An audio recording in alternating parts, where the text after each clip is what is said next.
Hi, everyone. According to our little signal, Brenda says that we're live. So, welcome I hope we are. to We are. I can see us. That's pretty Oh, awesome. So, wonderful. Sometimes it likes to trick us. well, there's a delay. So, we don't want to start before you guys can join us, but we don't want you guys to have to stare at us. Okay. Welcome to our March 2026 book club discussion. I am Lisa Harrison. I'm here with my co-host, Brenda Gardner.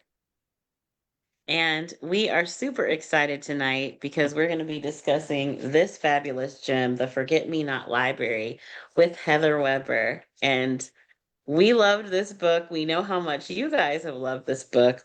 You guys have so many amazing questions. We love our book club members so much. So, without further Absolutely. ado, yeah, without further ado, Brenda, do you want to go ahead and introduce our special guest? I would love to because I am so excited to get started. So today we have Heather Weber. She is a USA Today best-selling author of more than 30 novels and has been twice nominated for the Agatha Award. She loves to read, drink too much coffee and tea, birdwatch, crochet, and bake. She currently lives near Cincinnati, Ohio, and is hard at work on her next book, which we will surely ask her about. She also writes under the Definitely. pen name Heather Blake. So we would like to give a warm welcome to Heather Weber tonight. Yay!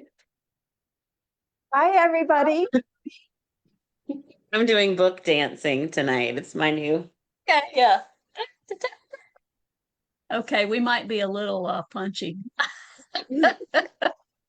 It's the weather. It's the weather. Yes, You know, definitely. We've got crazy weather going on here. it absolutely is. But Heather, we're so happy to have you with us tonight. I have to say, the Forget Me Not Library was just such a heartwarming story, and it just struck a chord with me about friendship and about being lost and found family and the power of memory, all set in this really quirky little Alabama town. I just couldn't put it down. So, in a moment, I'd love for you to give us a summary, but I wanted to say hello to our book club members who are watching. And um, as a reminder, be sure to put questions that you want for Heather in the chat. And as always, we are spoiler free until 7:15, but after that, anything goes. So, Heather, could you give us a summary for those tuning in just for the spoiler free time? Sure, the Forget Me Not Library is set, like you said, in a small Alabama town. It features a very special library where long lost memories can be found in the books on the shelves. And those memories are kind of designed to help the patron find their way because usually those patrons are emotionally lost. And those memories give that person direction in their lives. Love Oh, it. that's awesome. Well, you mentioned, of course, the library, and it has its own secrets, as we'll talk about later. But you dedicated this book to librarians, and I thought that was just so amazing and cool. So, could you talk about libraries and their value to you over the years? Yeah. Well, first, I didn't say thank you so much for having me here tonight and for choosing the Forget Me Not Library to read. I so appreciate it. Um, Libraries are just special places. They're magical in their own right. One of the reasons, and I don't know if we'll get into this later, that I wrote the Forget Me Not Library is that I don't have a lot of memories from when I was young. And I really wanted to write a book that featured recalled memories because when a memory comes back to me, I love that. That's like pure joy to me. And I wanted to focus on those kind of memories. So my first, I can remember going to school at grade school. I went to like five grade schools when I was little. And Oh, you know, my. I know the one common place was the library. And I remember just being, I was this tiny little thing on the floor, looking at all the books on the lower shelves. Um, and just kind of crawling my way along, trying to find the best book possible. And I love that memory. And then the next kind of vivid memory for me of the library is the high school library. I remember kind of just retreating in there, and the librarian would let us come in after lunch or during study periods. And I think it was the librarian who pointed me to mysteries. Um, and I just fell in love with the mystery genre and the Agatha Christie's and the Mary Higgins Clarks. And I was a goner ever since then. And I just love them. And I've never, ever met a single librarian that wasn't kind and generous and Oh, giving. And I just think that's amazing. Yes. that's Oh, just wonderful.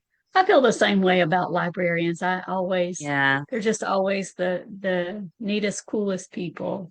They really are. They're heroes in their own right, for Yes. sure. Hmm. They shape so many lives.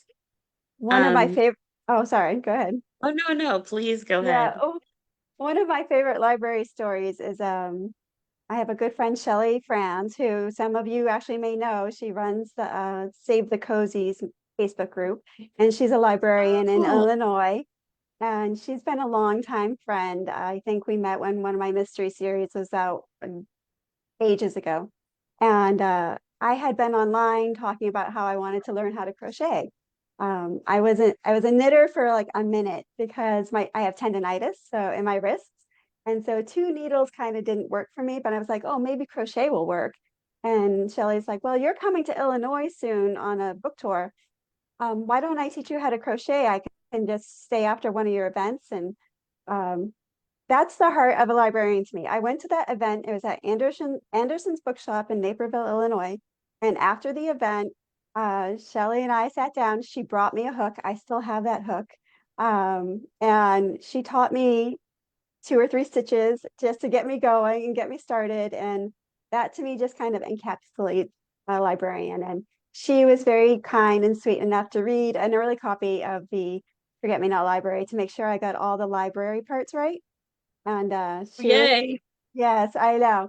And she was the one that pointed out there's a scene later, and this isn't really a spoiler, where Tallulah and Avanthe are in the workroom in the library. And I had them standing, and she's like, Heather, please, please give them stools. So the stools in that scene are because of Shelley. So thank you, Shelley. I love Oh, it. thank you, Yeah, Shelley. yeah. Give Shelley a shout out. I'm originally from Chicago and my family lives in I have family in Naperville. Okay. So Yeah. I So you know believe that they bookshop. probably go. Yeah. That's so So awesome. Heather, since you mentioned that it was a librarian who taught you to crochet, I was going to ask this later, but I saw in your 50 things you didn't know about me on your website that you have a crochet shop on Etsy. I do. It's been on vacation for a while now, but yes, I do. I fell in love with crochet because as a writer, as creative types, really, any kind of creative types, not just writers, there's a tendency to kind of get lost in your craft. So for me, that's Mm, writing. It is, I can't turn off the voices. I can't turn off the scenes. I can't stop thinking about, oh, I should really post about this or that. It's because social media is such a big part of writing too. And Yeah. I needed something that would just take my mind away. And for me, that turned out to be crochet because when you're counting stitches, your brain can't go, oh, in chapter 2, you should really change that scene to this. You're busy counting. So for me, it was just a way to decompress at the end of the day. I try to turn my computer off on most days by 5. And from there, we have dinner and all that, and then I'll crochet for a little while. I've been in a little bit of a slump lately. I did switch to embroidery for a little bit. It's the same kind of process. So I've been teaching myself embroidery, and I just I just love how it gives you an outlet that's also creative, but not what you do for a living, if that makes sense. No, mhm, that makes total sense. Yeah. absolutely. And I wish. I was making so much that I was like, what am I going to do with all these things? There's only so many, I do donate to, I donate baby blankets and scarves and hats and Oh, like that. But I love that. I started making animals, like I call them cozy critters. So they're bunny and, I've got, hold please. I'll be right back. It's oh, please. Animals coming.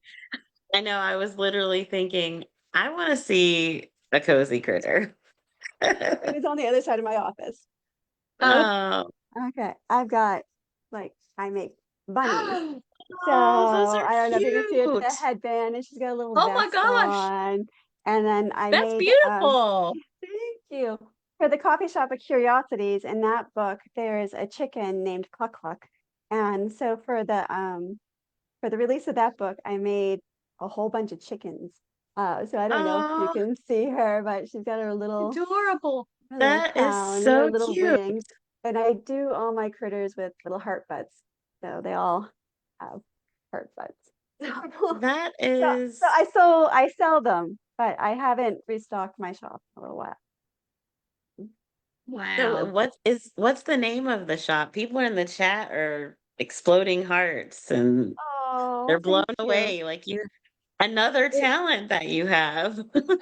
it's I mean, I do think this of all creative people. If you can do one creative thing, you can do a lot of creative things. And it's just finding that thing, whether it's painting or crochet or embroidery or knitting or, any kinds of thing. Wool felting. I really want to try wool felting, but the tendonitis scares me. Because those Um, animals are adorable. They're just adorable. But the name of Oh, the shop is Blue Dandelion Crochet oh, very on cool. Etsy. Yeah. love There it. you go, guys. You guys can check out her shop. So I had, well, we have an advanced question from one of our book club superstars. Barbara Wojcik would like to know, um, she wants to know more about the cover. And I noticed that one of the first things I noticed, so many details, such a beautiful cover. Mhm. How much input did you have? Was this the first cover? This was not the first cover. There was probably 3 or 4 samples before this came in. And I don't know if you read in my other books, it's a variation, um, a deviation, I should say. So for like Starlight, I've got just the bird, and for like at the coffee shop at Curiosity, I have just the mug. So Right. when they did the Forget Me Not library, it was a completely different kind of concept. It wasn't just that Yeah. one item on the cover, it was this whole scene. And I was like, wow, I really liked it. And but I'm like, there's no bike in the book. So they came with this concept with the cat, and the cat at first was on the ground as well. Um, but I'm like, this is adorable. I love it, but there's no bike in the book. And at that point, the book hadn't gone through copy edits yet. So I had written it, had gone through revisions, but it hadn't gone through copy edits. And I'm like, I'll just write the bike into the book in copy edits, which you're really not supposed to add scenes in copy edits. But luckily for me, at first I was going to give the bike to Tallulah. That made sense to me, like maybe she rides a bike to work. But then I realized how many scenes I would have to change to do that. Um, Um, and I was like, it needs to be another character. And then I'm like, oh, it has to be Avanthi, because you know, the bike is perfect for her with the cat and all the books on the back. So it worked out to Love my it. benefit. It's one of those kind of serendipitous events that happened during this book. So I'm thrilled with the cover, and I was very happy with the way it turned out. It's gorgeous. And I it loved all the is. little details. I love the books and the cat, but the little swirl of just a little touch Yeah. of magic on the cover. It was just so well Perfect. done. Yeah. Thank you. And I just want to point out it is coming up on 7:15, and this next question isn't a spoiler, I don't think. But I do want to give the warning for those. We're entering into spoiler territory soon. So, um, okay. In the book, Tallulah watched Pride and Prejudice and referred to it as her comfort movie.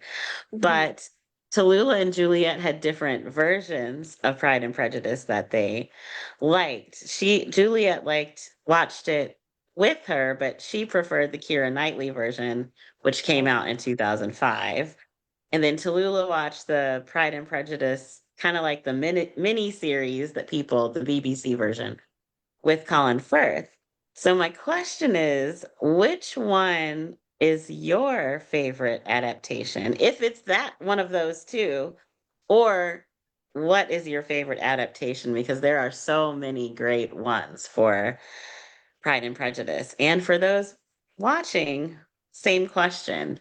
What's your favorite version of Pride and Prejudice, movie-wise, to watch? My favorite version is the Colin Firth version. Like it just doesn't compare. It just doesn't. And maybe it's the length because you get so much more in a 6-hour miniseries than you do with a 2-hour movie. Yep, But yeah. that's true. That is so true. Um, I loved that scene because I was like, okay, I have to ask about this because it was so detailed and it was so on point. And I was like, yep, I see both. Um, I'm an odd bird. So I'm gonna go with Pride and Prejudice and Zombies. I don't know if you've seen that.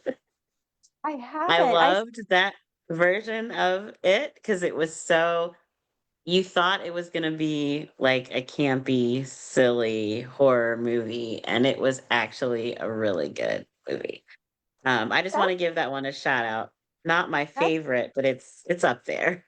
right. That's based on a book, right? Yeah. Have I seen that? Yeah, okay. Yeah. Yeah.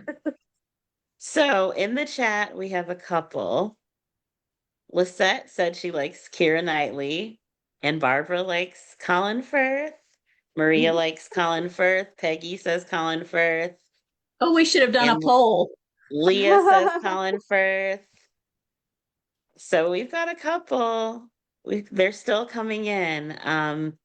I am going to I'm gonna jump with Lisette and say Keira Knightley for those two options. I think they're both good. I just thought she was amazing in that one. So yay.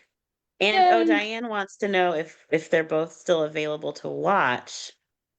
I believe the Keira Knightley one is on Netflix. I'm not sure about the BBC version, but I can tell you it came out in 1995. So you can probably Okay. search it. You can search it and find it, Diane. Okay. Lisa is the one to talk to about Pride and Prejudice for sure, not me. So It's a great discussion going on in the chat. We it got is. Susie. Susie says Kira. Okay. Okay. I'm looking We forward to going back through after we get finished and looking at the comments. But we if we're ready, I have a definitely a spoiler question. yes, Ready to go? Okay. please. So I was just so curious about this. Juliet winds up in Forget Me Not, Alabama, because she's lost, in more ways than one. She's lost, geographically, but she has amnesia due to the lightning strike that also killed her grandfather. So, and she's grieving his loss, which makes me wonder, should she have had more than one color smoke? But that's another question. Um, could you Yeah. elaborate on the choice of the lightning strike? And did you know she would have a panic disorder when you started the book? Oh, so I mean, for you guys too, here in Ohio, springtime is storms. It is thunder and lightning and tornado watches and tornado warnings and storms can pop up at any time. And not too long ago, maybe a few years ago, a young man was hit by lightning near us. It was the next town over. He's doing okay now, but he was severely injured. And I read that story and I said, how tragic, and thankfully, he's alive. But how tragic life can be. Just in one moment you're out in a park just enjoying life, and the next minute your whole life has changed. And it's what you used to know is gone forever, and now there's this whole new road ahead of you. And that kind of stayed with me, and I knew eventually I wanted to write about that kind of devastation where lightning is concerned. And that turned out to be this book. For Juliet, she lost her childhood memories, and during the beginning of the book, when she is talking about it with her sister, she mentions that the psychologist said that most of the memories are probably lost due to trauma, that they couldn't find a physical reason for it, even though that is there are documented cases of amnesia from lightning strikes. I wanted it to be more psychological, and because I wanted it to be more psychological, I knew that that just doesn't go away, even in a magical realism book where Mhm. magic can make anything kind of happen. I didn't want to wave the magic wand and take that away because there's so many people dealing with trauma in different ways and forms, and that was just felt like the easy way out. So I knew that Juliet kind of had to take that road down towards the anxiety and the panic disorders, and get help for it. Oh, that's amazing. Yeah, that is.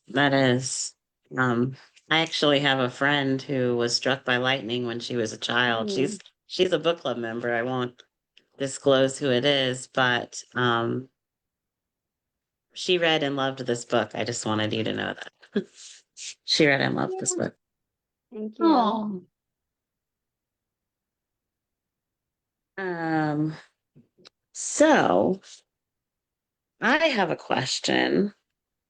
Um, Actually, there's a couple of comments in the chat that I wanted to share. Everyone loves this book. There's so Thank many good you. things. There's a lot of comments about the cover from gorgeous cover, gorgeous kitty. It was so much detail. Phyllis says she had a black cat named Milton and she loves black cats.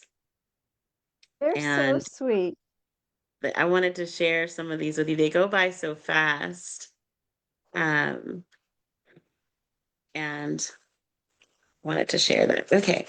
So we had a couple of people make comments, myself included. I have notes, which it was one of my favorite things. I loved that at the beginning of each chapter, you did a little pearl of wisdom. Mm. Um, and I wondered what made you have that idea? Where did you get the pearls? Did you have a favorite one that you did? I have a couple marked, and same for those watching. If you had one, let us know in the chat and we'll read some of them. In the very first version of this book, Nettie and Isabel and Vera were Nettie and Isabel were not librarians. They were part of a group called the Pearls, and it stood for the Pearls of Mhm. Wisdom. And they would basically do what the Pearls kind of do. That what Nettie and Isabel do in the story is they ambush patrons and bestow their wisdom onto them unwillingly. Um, Unwillingly I of the love patron. that. Yeah. Yeah. Um, and they would disrupt the Great. library and, the librarians would try to crowd them out. But what happened was that I had a million characters.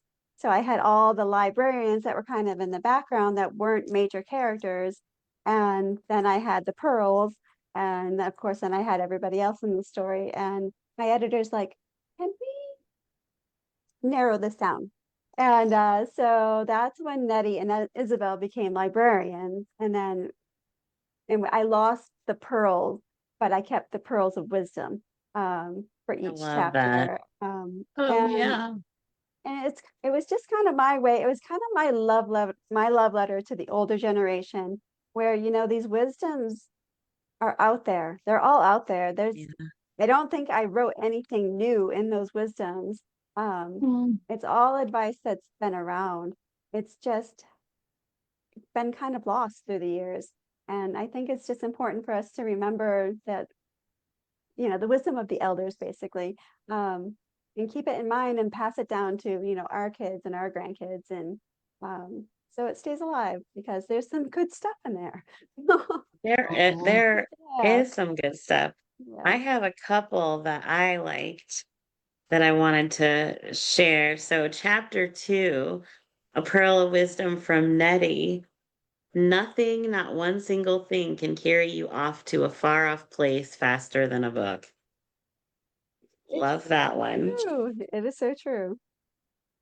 And that is true. And then the next two that I did are really, they're really for me. They're like, I feel like they're speaking to me. So this one, A Pearl of Wisdom from Isabel.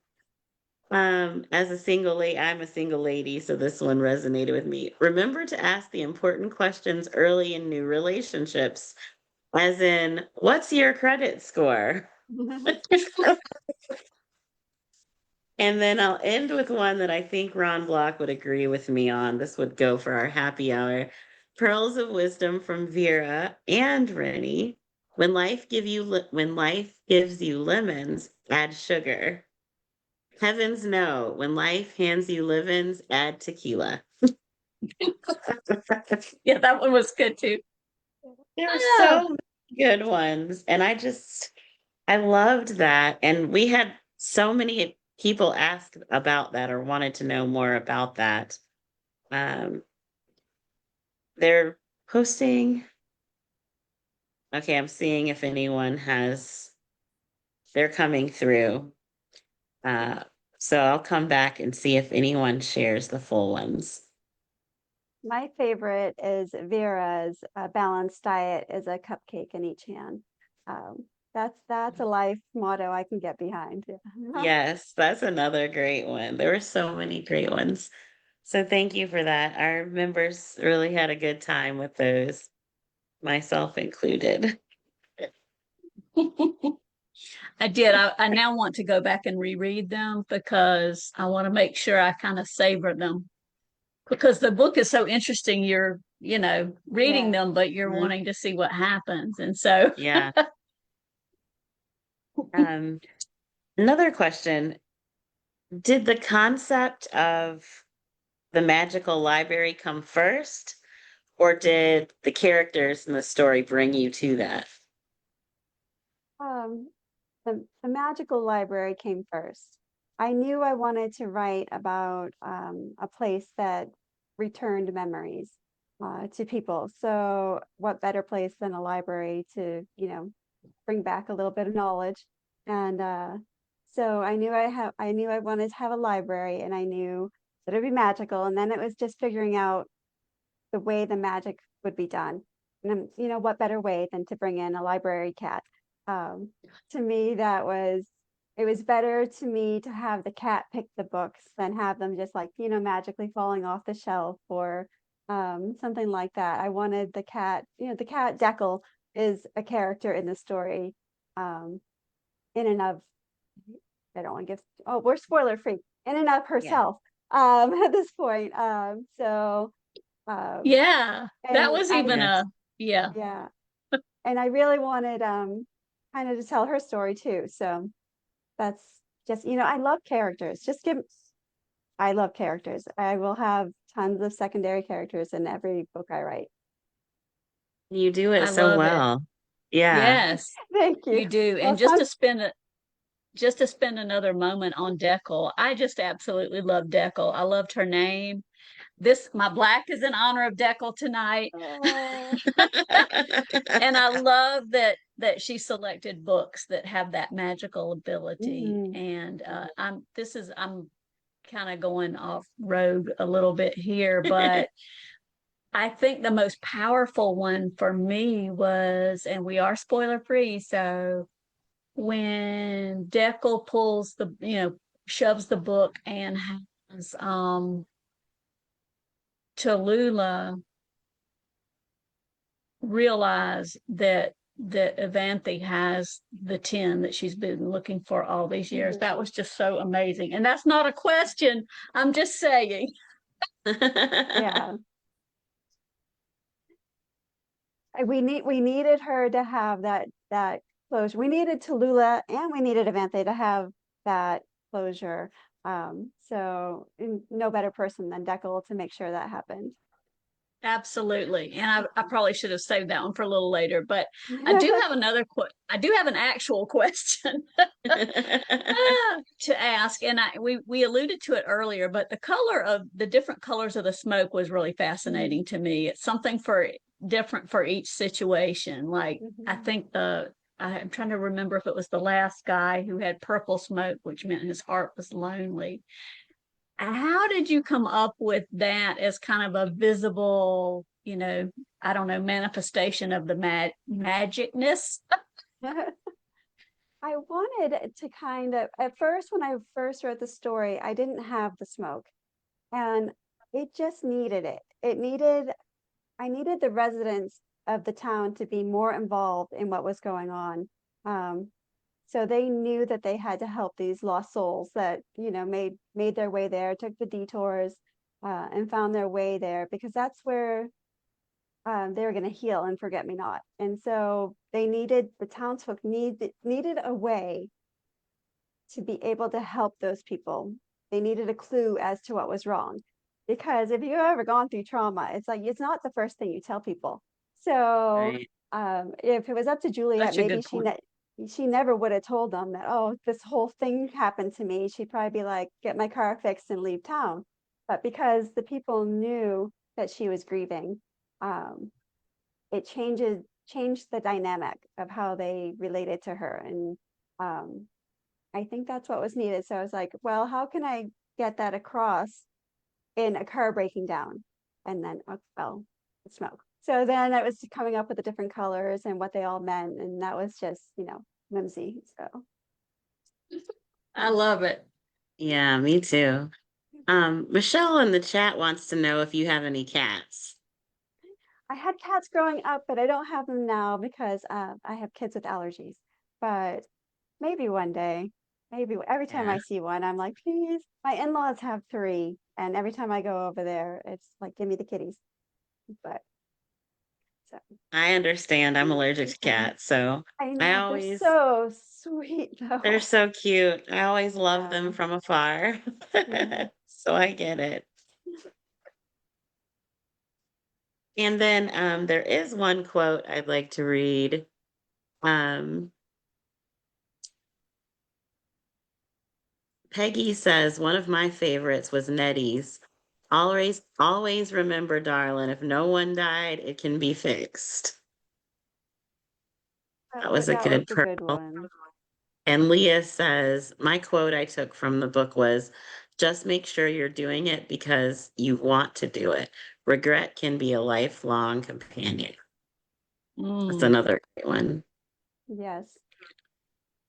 But these You could wisdoms have just your need to own be set passed down. Pearls of Wisdom book, like a Yeah. little novella of Yeah. Pearls of Wisdom. I did a chat with Wade Rouse and his book club, and Hmm. he writes as Viola Shipman. For those of you who don't know that, um, Yeah, and they're like, you need merch. You need merch. You need cups and yeah. T-shirts, and I'm like, oh, maybe one day. Yeah. He's a big supporter of merch. And we're actually Yeah. having Wade on book club in May, so we will see him then.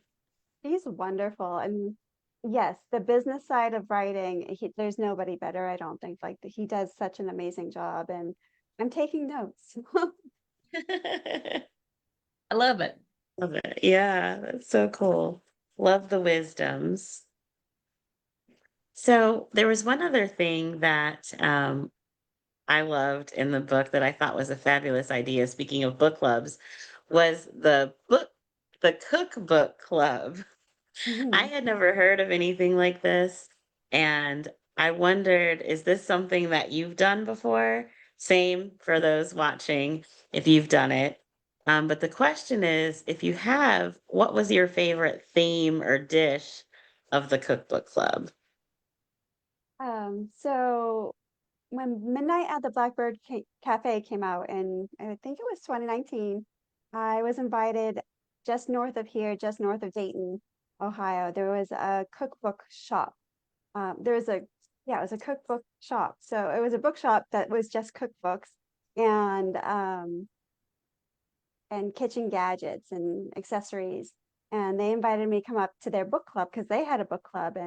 Um, and I was like, this is such a good idea, is to have a cookbook book club. And that's what they did, is they would pick a cookbook and they would meet once a month or whatever and make the dishes and sit and chat about the book and the dishes. And like, that's amazing. That's a book.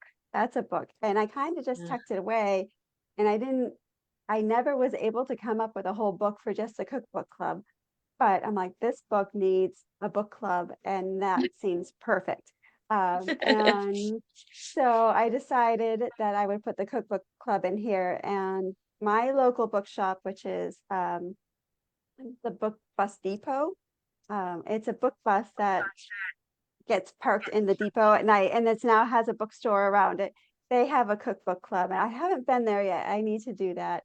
I bought some of the cookbooks though, and they're fun. They're just fun cookbooks.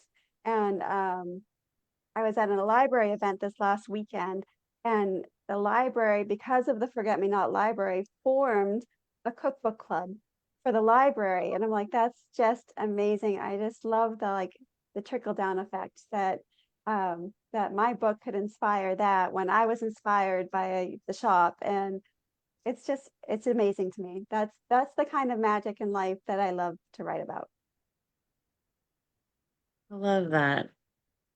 Well, that's amazing. So I'm curious about something, and I didn't want to jump in if Lisa had another question, but you know, the story is told in alternating, you know, chapters with Juliet and Tallulah, and they wind up having a very deep friendship. You know, despite Tallulah being kind of skeptical when Juliet arrived. Which character was easier to develop? And did they do anything that surprised you as you were writing? So for me, Juliet was the easier character to write because Tallulah was so guarded. She's so guarded. Even to me, she was guarded. She's like, I don't, you don't need to I'm get so still not close. telling. Yeah, exactly. So like, but it was so rewarding to break down her walls writing, and to kind of, even with letting Jake in and letting Juliet in, and even how she never gave up on Abanthe, um, to try to get her to be part of their lives again. And that was just so rewarding, for me as a writer, because I love when my books surprise even me. And just seeing how open she was to going out of her way to get Avanthe back into their lives. That was a surprise to me, and it was just a lot of fun and rewarding to write about. Oh, that's wonderful. I can tell Yeah. you I was one of the kind of I don't know, poignant things to me when I was reading was when Mary Joy had the allergic reaction, and I have a 9-month-old grandchild who's just starting to eat different things, and that really, you know, that really hit close to me because I was thinking, oh my gosh, what if it happened to, Yeah. you know, to Everly, and then of course, you know, that helped solidify Jake's, you know, goodness or whatever. And it Yeah. was just very touching. Well, All right, thank I'll be quiet you. now, Lisa. You go ahead. No, no, no, this is great. I actually have a question. Lisette and Susan in the chat both would like to know a little bit more about your inclusion of birds in the book. The robin was super sweet, and she noticed another of your titles mentions a bird too. And so they're interested in your inclusion of birds. Can you expand on that? I think I have birds in every book. I'm trying to remember. Well, at the coffee shop of curiosities, it's mostly about a butterfly, but I've got the chicken, so that still counts as like a bird, right? I mean, so yeah, I love the birds in my stories. Midnight at the Blackbird Cafe has the blackbirds. South of the Buttonwood Tree has the crows. The Lights of the Sugarberry Cove has loons. Um, yeah, I can just go on. But to me, I love that birds kind of represent that doorway to kind of the spiritual, magical world, and can often represent lost loved ones. And that's pretty much what my books are about. A lot of my books are about grief and healing, and trying to get back to what was once, um, normal, even though it's not normal anymore. And birds are my way of kind of helping my characters along. Birds, animals, critters, any kind of naturey thing like that. Because I think there's something kind of magical about them in and of themselves. For the US, um, cardinals are often the red bird, um, represent a lost loved one. Like if you see a cardinal outside your window, it's supposedly a visit from a lost loved one. And I love that. In Europe, in Britain, it's the robin. And so I just kind of borrowed the robin from Europe and made him the kind of same symbolism to use in this book. Because the robin is also the protector um, of storms and lightning and storms, it was the perfect bird to have in this story to help Juliet, to kind of represent Juliet's fears and that her grandfather's always been looking out for her. Great. And Cindy tacks on and butterflies. And butterflies. Oh, I still have the book sitting right here. Butterflies. At the coffee shop at Curiosities, there's a butterfly in that story, the monarch butterfly, and it's a very special butterfly. I won't give any spoilers. I also love Well, butterflies.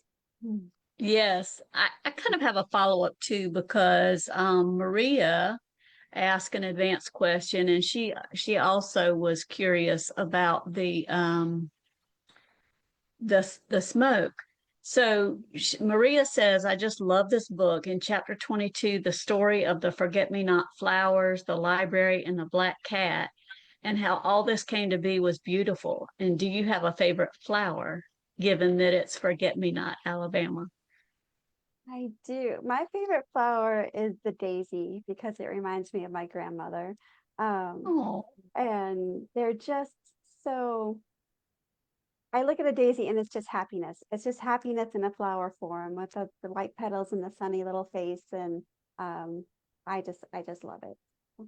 The daisy's my favorite, but I in my book, in the middle of Hickory Lane, in the middle of Hickory Lane is a garden. And so there's tons of flowers. And I did, in the beginning of the chapter headers, was the language of flowers, and how that related to the characters in the story. So I just I just love flowers and gardens and what they represent, the growth of a person and transformation. So I'll use them. I'll use them as much as I can. Love that. it was a beautiful story about how it came about. Oh, thank Yeah, you. it truly was. Um, Peggy says, I also like the idea of the library trivia. Was it something you've experienced or created for the book? I created it for the book. I don't know, it must be out there somewhere. I've never seen it near me. How fun would that be? How fun would That would that Oh, be it be? would so be, fun. Yeah. I I would got the totally idea. go. Yeah. I had the idea because at the time my son was doing the pub trivias and going with his friends to the pub, and he's like, some of the questions I just don't. I'm like, what if we had trivia at the um, at the library, and then it could tied everything in with Tallulah needing to expand herself in the library, and this that could work. That could work. Love it. Um, Leah says, it was amazing to me about the connection between Remy and Ronald. Then she Mhm. says, wait, was that always planned? Yes. Yeah.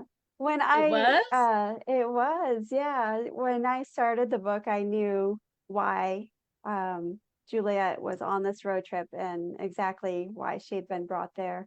Um, Not only to help her heal, but to also help her find out more about her grandfather's life. So when I start a book, I have beginning, kind of have the middle, like the big trouble, and then I have the end. And everything kind of in between that is um, vague. It's just kind of vague. So that's to me where the magic happens, is filling in kind of the in-betweens. That's so cool. I It's know. so That's so amazing. it's like getting a little peek behind the curtain, just that's awesome. I wish I was a writer who could outline from beginning to end. I cannot do it. I just cannot do it. Um, but once I get to probably the middle, then I can kind of outline to the end. Once I have the foundation down, then I can kind of, okay, this is what I need to do to get to the end. Um, but that beginning is just kind of mayhem. So it's just mayhem. I rewrite the beginning about 1,000 times at least. It feels that way. Well, it was fabulous. And I went back and read the beginning too because I just wanted to feel the beginning again. And it struck Yeah. me then. I didn't get it so much the first time about the robin, about the birds, and about them being Mhm. the whole way there. And of course it was there. I don't know. Right. But it was beautiful. Thank you. I get that a lot. People will reread my books and then they'll see all the clues I planted along the way that they didn't notice the first time. And I love that. I love that they'll reread it. And two, that they'll go back and see, oh, that was, she did hint at that. Um, and because I come from a mystery writing background, I love planting those little clues because I don't think it's fair to you readers otherwise just to suddenly have this magic ending and we don't know how I got there. So they kind of, even if you're not consciously aware of them, later on you can be like, oh, that was there. Love that. And I'm sitting here thinking, are there any Easter eggs that we may have missed? There But is I an know that Easter Well, egg in this you book, like yes. I know you like we don't want to spoil it for people that want to go back. So I'll retract that question. Okay. well, we're in. Well, this wasn't an Easter egg, but this struck me well after finishing the book is when when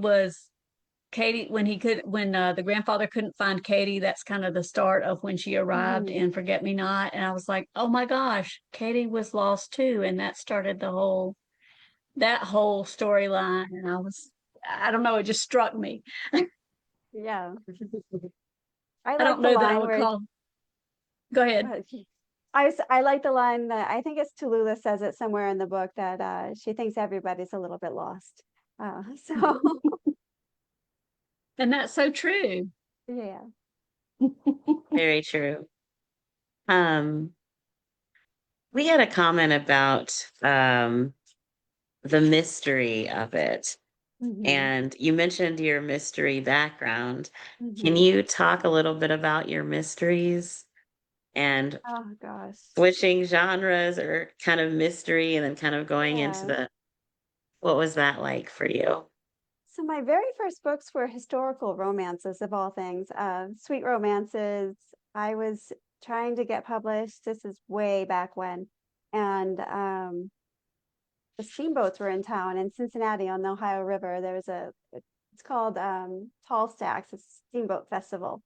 And I was like, oh, well, that's kind of cool. So I came up with this idea of three sisters who inherit a steamboat, and that did get published. Those were my first books. That first one came out in 2002. While I was writing those books, they all had an element of mystery in them, and I was like, I really like writing mystery, and so I kind of switched over genres. And I didn't realize it was called cozy mystery at the time. I was just writing a fun mystery. It's about a landscape designer in Ohio who does backyard makeovers in one day. So, obviously fiction. And she digs up a dead body or two. And those are my Nina Quinn mysteries. And she's sassy and she employs only ex-cons. So there's a lot of humor with that and all good people. And I just kind of fell in love with the mystery genre. And I wrote, there's five of those, and then that line closed. The publisher closed. It was with HarperCollins. They closed the line. Mhm. All the cozies were let go, and I was like, oh, what am I going to do? And I was like, well, I really kind of want to write this series about a psychic who helps the state police solve cold cases, and that's where my Lucy Valentine series started. So I wrote those for a while. Okay. Those are set outside of Boston, where I grew up, in Boston and outside of Boston. Really my only big city series that I've ever written. And then those series got dropped. That series got dropped. And then I'm like, what am I going to do now? But I really loved writing magic books. I loved the freedom that Lucy, being a psychic, gave me as a writer to kind Ah, of um, guide me along the way. And Lucy Valentine they were romantic mysteries. And so I'm like, well, I still kind of want to stick with the romantic kind of mysteries, but I like the magic. So I decided to start writing witches. So I have a series written as Heather Blake. They're lovable witches set in the enchanted village of Salem, Massachusetts, and they solve the crimes in the village. It's a high crime area, I hate to say, but they're so sweet and charming. And when I was writing that series, I was so afraid of that series getting canceled that I'm like, I got to start another series right away, just in case. And so I wrote another series, and that one is set, they're the Magic Potion books, also written as Heather Blake, that is set in Alabama. And I loved those books. I just loved them. And while I was writing the Witchcraft mysteries, the one set in Salem, there's 9 books in that series. And when I was writing them, it went from solving murders to being more about the characters and the character development and their relationships with others. And I was like, I think maybe I'm in the wrong genre, because I really wanted to write about the emotional journeys of these characters. And I think if you read that's so those, interesting. yeah, if you read that series specifically, you will see it. You will see it from one book to the next, kind of where my mind and my creativity was heading. And I was probably on book 7, 6 or 7 when I had the idea for Midnight at the Blackbird Cafe. It was 2013, and I was like, I love this idea that I have. I can't get it out of my head. I was so invested in the story, but I didn't have time to write it because now I was writing 2 to 3 books a year because I had these 2 Oh mystery my. series. I know it was a good problem to have, but 2016 came along, and the publisher was Penguin. I don't know if they had merged at that point. I think they had, um, and Penguin at Random House merged, and um, all the cozy paperback cozies were dropped. So me and 100 of my colleagues were lost our series that day. Wow. And once your contract was done, that was the end of the cozies. Which, going back to Shelley Frowns, who um, started Save My Cozies, that's why she started Save My Cozies, and now they have cozies again. So Jay, the power of readers and people who Yeah. love books. Um, but when those series were dropped, I had to make the decision. Do I want to try to write more mysteries, try to move my mysteries, which is so hard to do, and then, or maybe write something new, like that book I've been thinking about for years. And so I did have 2 more books in the Wishcraft series that I really wanted to write to finish out the series. And we were able to move it to Crooked Lane, which I'm so grateful to them for taking it on, so I could finish that series. And then I decided to write Midnight at the Blackbird Cafe. And it was a leap of faith because I was walking away from mysteries, a genre I knew very well, that I was doing very well in, um, to take to take a chance, and to test my own wings and learn to fly, like in the book. So yeah, it's the book of my heart, and it's the book that's changed my career. And I kind of Oh, smile now because I realize that my whole career has brought me here.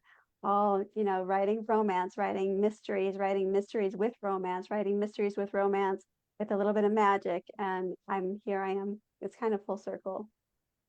Um, I I absolutely love this love genre. that. It's so great. And I had It's an very aha moment. long-winded. Yeah, no, it's fascinating.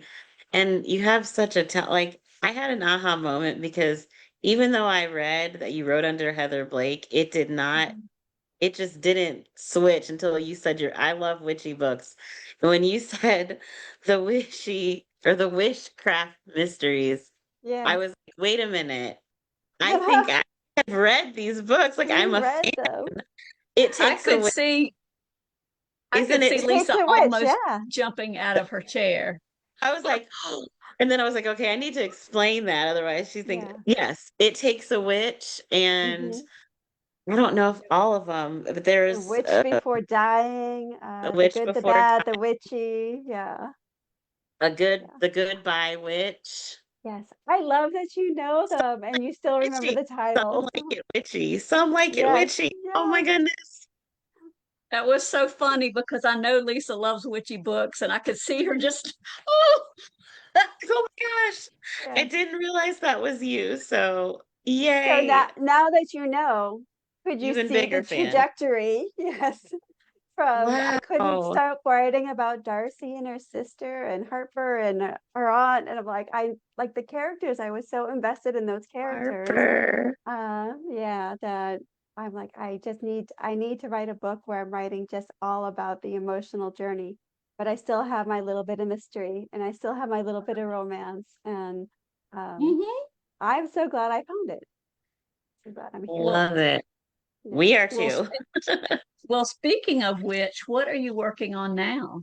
Yeah. So I just finished a copy edits should arrive tomorrow. The Magic of Chamomile, The Magic of Chamomile Cottage, Ooh. which will be out in December.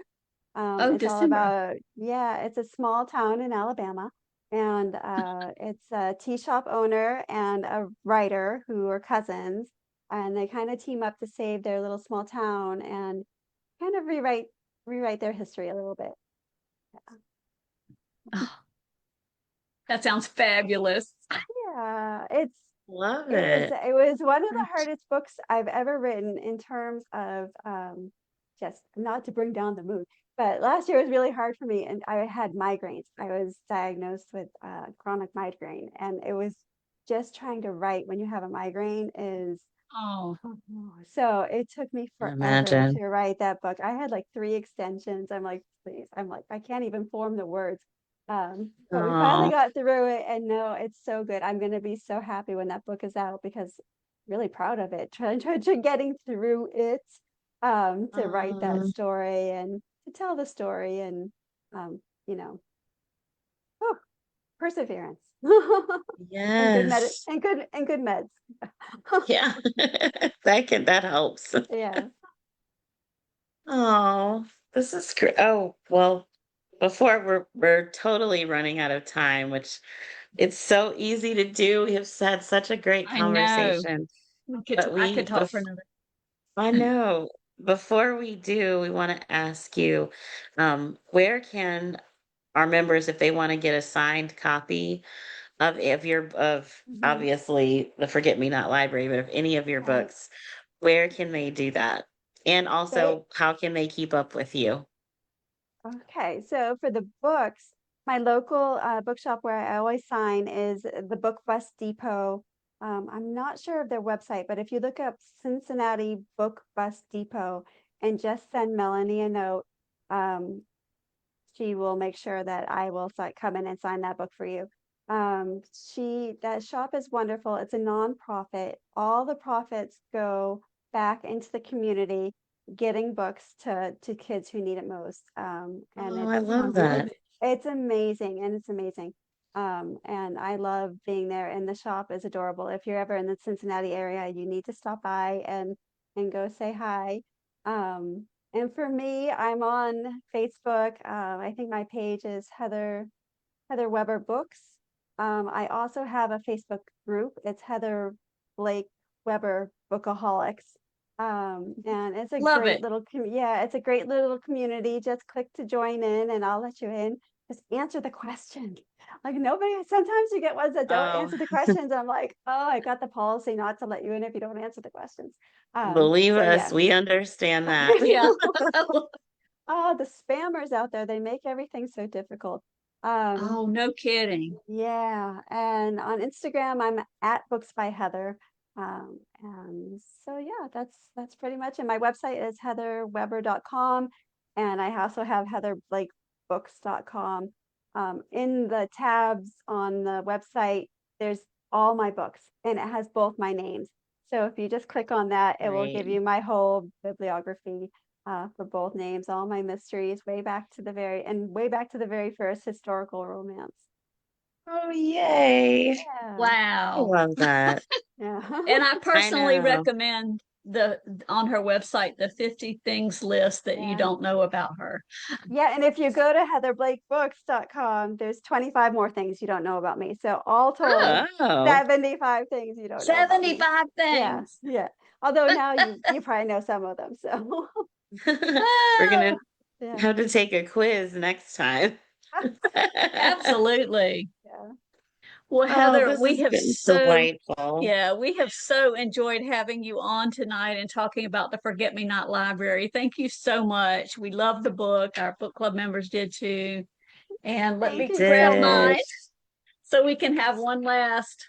You guys are the cutest. Thank you so much for having me. This has been so fun and for all the great questions. And, I can talk books all night long. So thank you. We can Sadly, too, we can especially too. with So, but we you. need to let you go. Take Thank you care, all so Heather. much.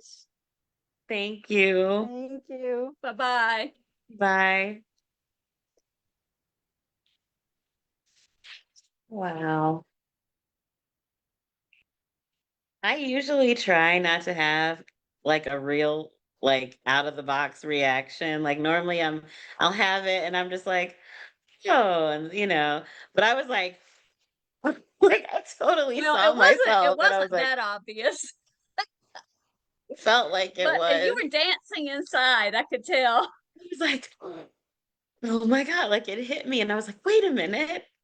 That's the same person who like it just never hit. And I'm like, oh my gosh, I'm such a nerd. Ah. Oh, that was so fun. I love That this was so book. fun. I did too. I really did. And it's just the cover, everything. I mean, it was such a great book. I'm looking forward to reading more books from Heather. Me And now too. that I know it's the same person as Heather Blake, like the witchy Heather Blake, I'm gonna look and go back, revisit that series and see where I left off. I know I read like 3 or 4, but I don't think I finished. I don't remember, Well, because that gives those you are older something. books.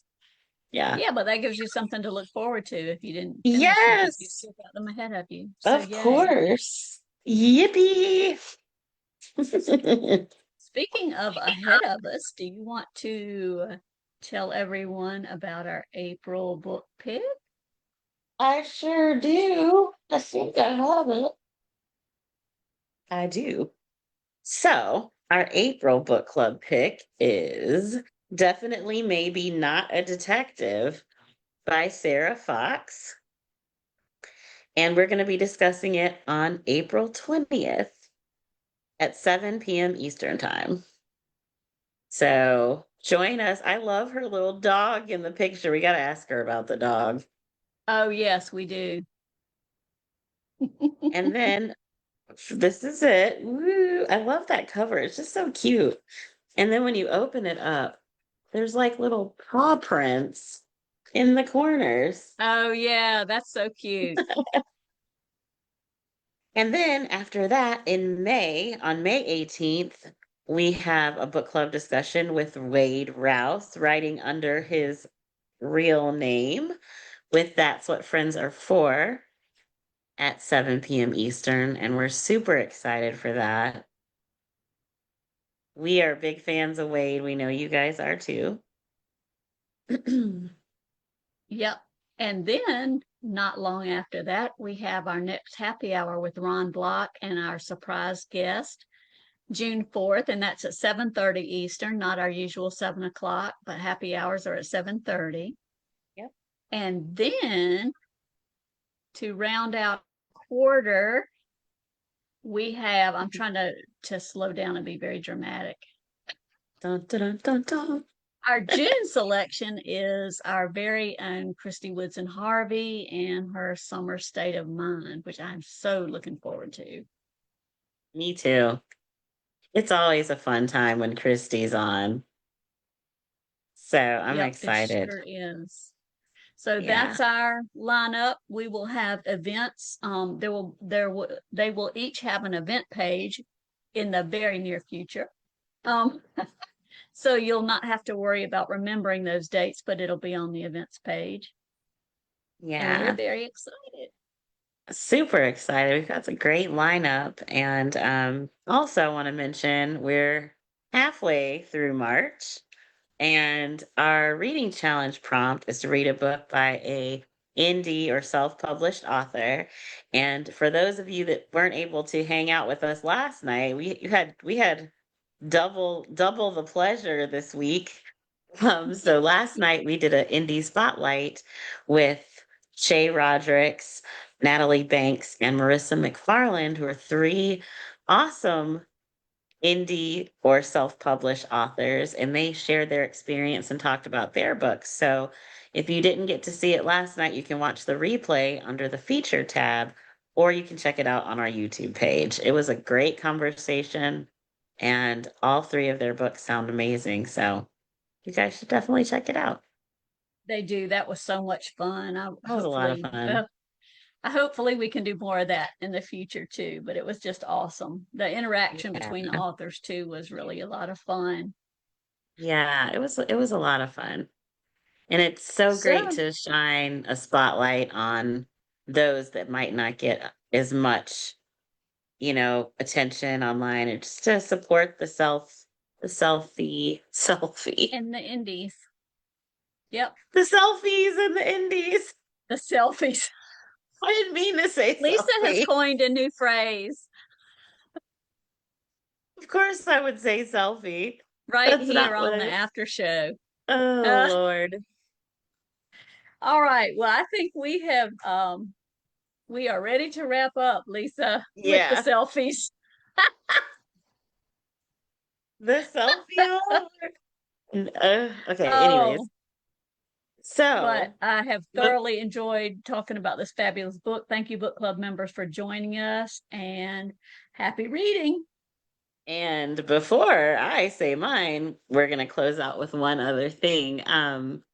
Okay. We wanted to, Brenda and Yes. I, if you like our content and you enjoy the show, we have a Buy Me a Coffee.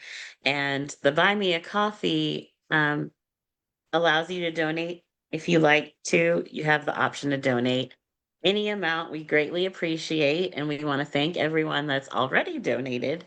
Absolutely. $5 for our 5-year anniversary. And every dollar goes towards our running the book club and being able to do special events and giveaways and things like that that Brenda and I typically fund ourselves. So thank you so much. We leave that up here. If you feel like you want to donate, you can. And now we can close out for the night. Now we're And there. now we're there. So thanks for joining us. As Brenda said, happy reading, and PB and J